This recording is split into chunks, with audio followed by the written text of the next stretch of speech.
When Russia invaded Ukraine in February this year, the first significant Ukrainian urban center to fall was Kherson. It was taken over by Russian forces on the second day of the war. And in all of these months, the strategic city in Ukraine's south has been at the heart of the war. For its people, there has barely been a break from the constant sound of mortar shell attacks. And now, when the war is close to completing a full year, Kherson is once again witnessing intense shelling from Russian forces. There have been multiple explosions. Smoke has been billowing from buildings destroyed by the fire. Ukraine says Russia is destroying civilian infrastructure with artillery and mortars. Ukraine says Russia has fired at least 33 missiles from multiple rocket launchers targeting Kherson in 24 hours. Air raid sirens were sounded across the country.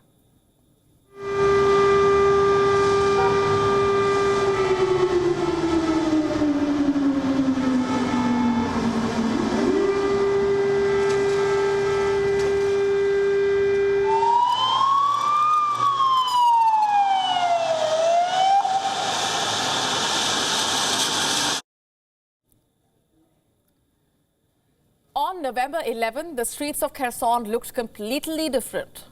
Civilians were seen waving Ukrainian flags and singing the national anthem. There were celebrations all around with jubilant scenes. They were celebrating being freed from Russian control. Ukraine had managed to regain control of the city, but celebrations soon were cut short. Russian troops that had withdrawn to the eastern bank of the Dnipro River fired mortar shells at least 41 times at the city. While Kyiv viewed Russian troops' withdrawal from Kherson as a victory, many experts saw this as a trap. They say the Russian withdrawal from Kherson last month, which may have come across as a big sign of weakness on Russia's part, was instead a strategic and a well-calculated move. In fact, experts say Russian forces on the western side of the Dnipro were too exposed, overstretched, and undersupplied. They say the position was unsustainable and that moving back was the right military decision to prepare its defenses on the eastern bank of the river. Like I said, the Kherson Oblast, or the administrative region, is a strategically important region. It is often called the gateway to Crimea. Russia, in the first place, did not aim to take control over Kyiv. What it wants is the complete control of a coastal land corridor, starting from Donetsk and Luhansk, bordering Russia, down to Mariupol, Melitopol, and till Kherson. It has already announced the annexation of 4 separatist-held regions, and this makes the gateway to Crimea exclusive to Russia. And not just that, it would make it easier for Russia to extend that to other Ukrainian cities or even to Moldova. But a splendid Ukraine military response has blocked Russia from achieving this goal. Ukraine, with its response, has proved that Russia cannot get more. It has also started hitting targets in Russia.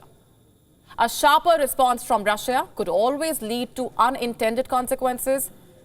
And with the latest escalation in Kherson, a wind down is certainly not in sight. In such a scenario, what Ukraine needs is more weapons, more equipment, more air defense systems, more drones. In short, more aid from the Western allies. Kyiv's unlimited appetite for free weapons has burdened and strained the Western stockpile. At least 28 countries around the world have provided Ukraine with weapons since the 24th of February. And unsurprisingly, it is the United States that has provided the most military support for Ukraine. So far, it has committed at least $54 billion in aid, including at least $18 billion in military support. Let me just list out some of them for you.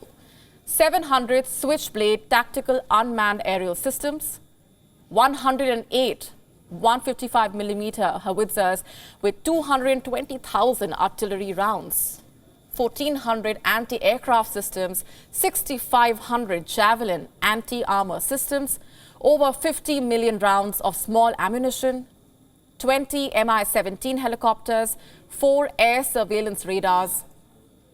There's military equipment as well, and the list is very long. In fact, only last week, US President Joe Biden had pledged another $45 billion in support for Ukraine, a package that the Congress will now negotiate over.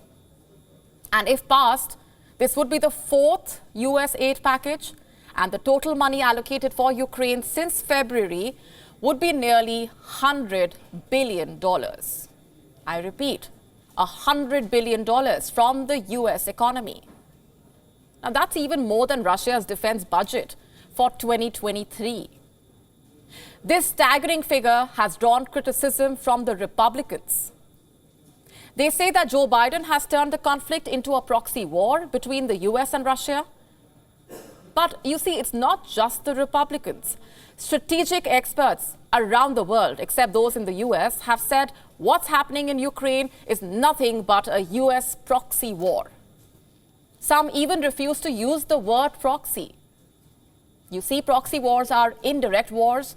They are often waged covertly, deniably, and outside the bounds of international law. But the US-Ukraine partnership is a clear and classic case of military and economic bilateral assistance. So can we even call it a proxy war? Major European powers, including Germany and the UK, are also among the largest arms suppliers to Ukraine. For how long can the West do so? NATO's stockpile is burdened by the ongoing war. We have been telling you about the West's dilemma as well, whether to supply Ukraine with weapons that it demands or to take a wary look at the US and NATO's diminished stockpiles. The Ukraine war has been Europe's deadliest conflict since the Second World War. Russian President Vladimir Putin has repeatedly said he was open to negotiations, but at the same time he blames Ukraine and its Western allies for failing to engage in talks. And it is the United States that has been deeply and directly involved in the negotiations. The Ukrainian president even flew to Washington in the middle of the war to hold talks with the US president.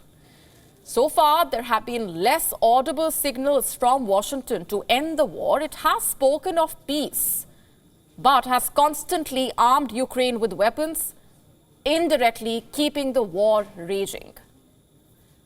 So is Ukraine merely a cat's paw for the United States in its war against Russia? WION now available in your country. Download the app now. Get all the news on the move.